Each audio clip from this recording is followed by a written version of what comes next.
नमस्कार। शुभ समय। ssnews.in social media के क्षितिज पे इस देश का संभवतः पहला ऑनलाइन चैनल दिन प्रतिदिन की चौपाल में आपका हार्दिक स्वागत है। आज हम चर्चा करने जा रहे हैं भारत सरकार के उस फैसले की जो उन्होंने ये जो इंफॉर्मेशन टेक्नोलॉजी जिसे कहते हैं साइबर फील्ड में जो एन्क्रिप्शन को लेकर के जो एक एडवाइजरी डाली ऑनलाइन और जनता का उसमें जो उन्होंने राय मांगी कि किस तरह से ये जो सोशल मीडिया के क्षितिज पे चाहे वो व्हाट्सएप हो, फेसबुक हो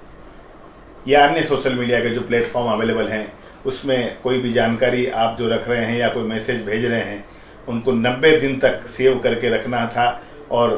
किसी भी समय शक होने पर सरकार उसको देख सकती थी, नियंत्रित कर सकती थी और उसके बारे में एक उचित कानून लाने के पहले एक एडवाइजरी डाल करके जनता की राय उसमें मांगी गई। लेकिन जैसे ही ये सोमवार की शाम को ऑनलाइन हुआ और एक आग की तरह फैला और इस देश के इंटरनेट यूजर और विशेषकर जो सोशल मीडिया में सक्रिय लोग हैं उन्होंने एकदम ही इसके विरोध में स्वर उठाना शुरू किया और नतीजा ये हुआ कि सोमवार की रात होते होते पीएमओ की ऑफिस को इसमें इंटरवीन करना पड़ा और आधी रात के समय के बाद एक एडवाइजरी निकाली गई और जो इंफॉर्मेशन टेक्नोलॉजी मंत्री हैं आदरणीय रविशंकर प्रसाद जी,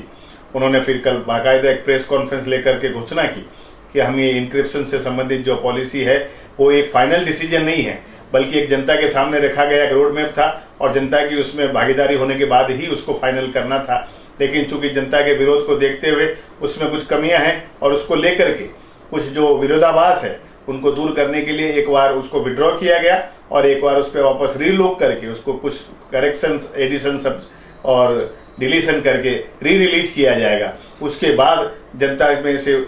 उनकी राय जान करके उसको फाइनलाइज किया जाएगा। सवाल ये उठता है कि कब ये सरकार जो है वो अभिव्यक्ति की स्वतंत्रता जो है under article 19(1)A and G कब तक उस पर हमला करती जाएगी। कुछ दिनों पहले हमने देखा कि इसी तरह नेट न्यूट्रलिटी के मामले में बात हुई, यू टर्न लेना पड़ा, उनको विड्रॉ करना पड़ा। अब ये एनक्रिप्शन को लेके उस तरह की बात हुई। वो एनक्रिप्शन एक्चुअल है क्या? एनक्रिप्शन मतलब होता है कि जो सर्विस प्रोवाइडर है इंटरनेट के या ये सोशल मीडिया के जिसे मान लीजिए व्हाट्सएप है, व्हाट्सएप में आप जब कोई मैसेज भेजते हैं तो आपके द्वारा भेजा गया हुआ मैसेज तुरंत एनक्रिप्ट होकर के यानी और सामने वाले के पास जाता है फिर डिक्रिप्ट होता है। यानी आपके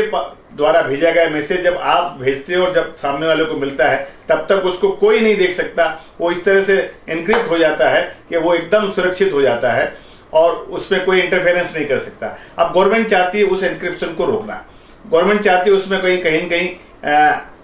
अपनी इंटरफेरेंस। सवाल है और गवर्नमेंट का उसके पक्ष में बयान है कि ये राष्ट्रीय सुरक्षा को लेकर बहुत सी चीजें ऐसी होती है, कुछ आतंकवादी तत्व है इस तरह के मैसेजेस का दुरुपयोग करते हैं। निश्चित रूप से राष्ट्र की सुरक्षा प्रथम है, लेकिन राष्ट्र की सुरक्षा को मद्देनजर रखते तुलनात्मक दृष्टि से हम देखें, एक व्यक्तिगत स्वतंत्रता हो को भी हम डायरेक्ट हमला कर दें तो ये अच्छी बात नहीं है। हम सवाल उठता है कि दो व्यक्ति आपस में मैसेज कर रहे हैं, मान लो पति पत्नी है, भाई बहन है या किसी भी तरह का है, या मान लीजिए आजकल ऑनलाइन बैंकिंग सारा होता है, ऑनलाइन ट्रांजैक्शंस होते हैं, कमर्शियल ट्रांजैक्शंस होते हैं, उनके इस तरह से पासवर्ड और उनकी डिटेल्स को इस तरह से 90 दिन तक प्रिजर्व करके रखना ऑनलाइन, मैं समझता हूं एक बहुत बड़ा खतरा लोगों को महसूस हुआ और उनको लगा कि ये जो ऑनलाइन का जो पूरा नया जो शिगोफा सामने आया है वही कहीं मार में खा जाए। और इस समय हिंदुस्तान में इंटरनेट यूज करने वाले करीब 35 करोड़ से ज्यादा लोग हो गए हैं और 12 करोड़ के ऊपर लोग जो हैं व्हाट्सएप और करीब 14 करोड़ या 15 करोड़ के करीब फेसबुक वगैरह यूज कर रहे हैं। तो अगर उस तरह की जो रेस्ट्रिक्शन अगर उन पे हम लाएंगे तो शायद कहीं न कहीं उनका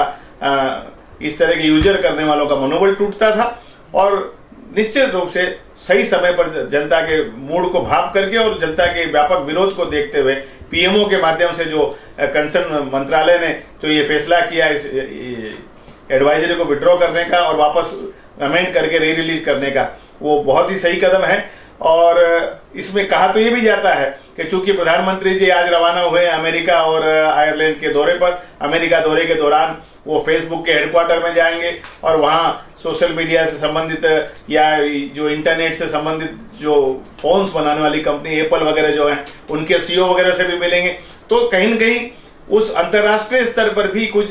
हमारे इस व्यापार को और ये जो विकास हो रहा है इंटरनेट के माध्यम से सोशल मीडिया का, उस पर कहीं असर न पड़े और उस पर कहीं भारत की छवि खराब न हो, इसलिए भी शायद ये जल्दबाजी में उठाया गया कदम हो। क्योंकि प्रधानमंत्री जी अपने दौरे के दौरान फेसबुक के हेडक्वार्टर जाएंगे, एप्पल के सीईओ से भी मिलेंगे, संभवतः वो भी एक कारण हो सकता है इस एडवाइजरी को वापस लेने का। लेकिन मुझे आशा विश्वास है कि जिस तरह से नेट न्यूट्रलिटी के मामले में और जिस तरह से अभी हमने देखा कल मुंबई हाई कोर्ट ने एक फैसला दिया कि एक सर्कुलर निकाल दिया गया था कि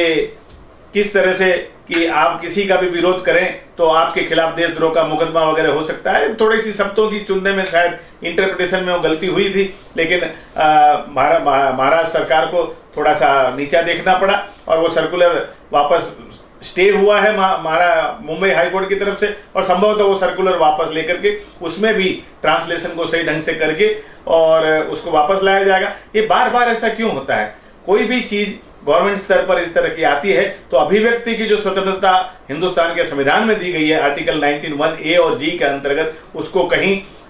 हम अक्षुण्ण रखते हुए अगर कोई कदम उठाते हैं देश के हित में, देश की सुरक्षा के मद्देनजर, मैं समझता हूं वो देश के हित में भी होगा और समाज के हित में भी होगा और उसमें कोई विरोध भी नहीं करेगा। मुझे आशा और विश्वास है भविष्य में इस तरह के कदम उठाने के पहले सरकार हर पहलू की जांच कर लेगी और जो सोशल मीडिया में हमारे जो लोग ज्यादा से ज्यादा जुड़ रहे हैं उनको कहीं हतोत्साहित न होना पड़े, उनका मनोबल न टूटना पड़े, उनका आत्मविश्वास जगा रहे और इस तरह के कोई कदम उठाएंगे। जय हिंद।